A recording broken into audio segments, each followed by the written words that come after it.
Hey everyone, I'm back again with another video. Today I just wanted to talk about cheat meals and how I don't really believe in them. Um, I think that cheat meals stigmatize foods that you really enjoy, and they also cause you to binge, mainly because you think of cheat meals as being something that's like taboo or something that you shouldn't have, and it can cause you to eat a lot of whatever that food is, because you feel like it's rare. Like you're never gonna have that experience again for several weeks or months because it's a cheat meal. It's something that's supposed to be every once in a while. Um, and I think that if you can fit whatever that meal is into your daily calories, then it's not a cheat meal.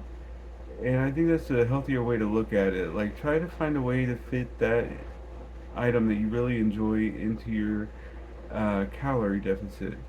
Um, so if say like you really like burgers, you know you can have a hamburger. Just calculate the calories, and then you have that within your budget, and you're not going over your daily allowances, and you don't feel guilty about it because you've already accounted for it within your day.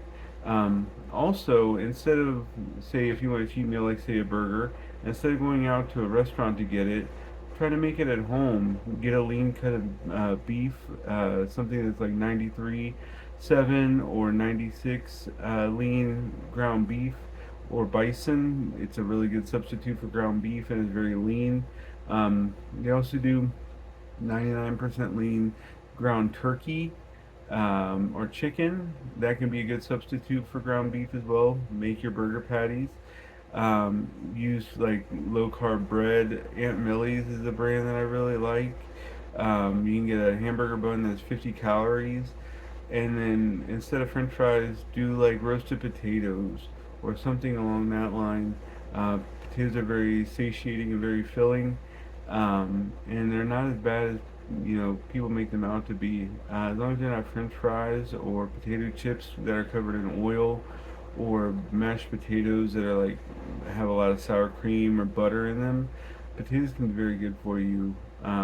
Baked and roasted potatoes are awesome. Um, Also, if you like tacos, make a taco salad or make nachos. Get protein chips. And again, lean ground turkey, lean ground beef. Fry that. Use a lot of lettuce. Lettuce is very filling, or any kind of greens. Salsa, also very low in calories. Mashed avocado is very good for you. It has good fats to it. Just be careful not to eat a lot of it because it can be pretty calorie rich, but it's also pretty good for you.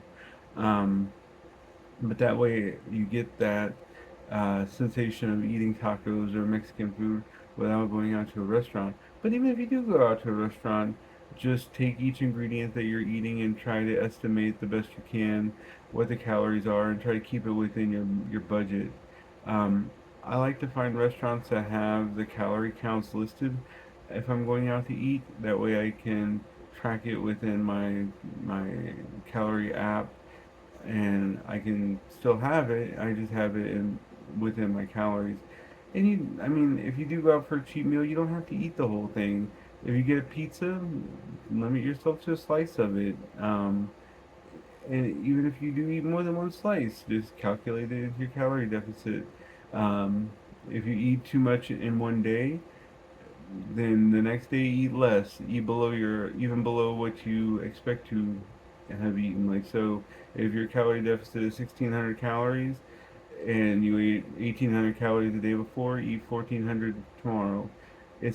Your calories aren't a day by day basis. It's an amalgamation of all of your meals that you eat throughout the week. Um, that way, you're not beating yourself up over one day. Tomorrow you can always cut some calories. Um, and I feel like that can keep you from binging because you figured you messed up, and so it doesn't matter anymore. You'll start again next month. That's not a good way to look at it. If you go over calories for one day, the next day, cut a little bit off there, or go for an extra walk, or do something to burn some extra calories. but don't consider a meal a cheat meal, because I think again it puts a taboo on it, and you'll overeat because you're freaking out because you're not going to have this meal again for a long time, um, and that's not a good way to look at it. I don't think, and I think a lot of people agree with that sentiment. Um, I think people created cheat meals as a way to justify going crazy and eating like 20, 30,000 or 2,000, 3,000 calories um, a day over their daily budget, and then they just give up. Uh, so don't beat yourself up if you have a meal that you really enjoy. Just track it. Make sure that you are in control of it, because when we lose control, that's when we panic and freak out. Um, Try to plan ahead. Either make the meal yourself or plan it ahead in your week in your calorie budget. That way you know that you're gonna on Friday have a meal out with your significant other, your family, and that way you don't beat yourself up over it. But yeah, that's just my thought on cheat meals, and I hope you found it informative. And yeah, have a great night.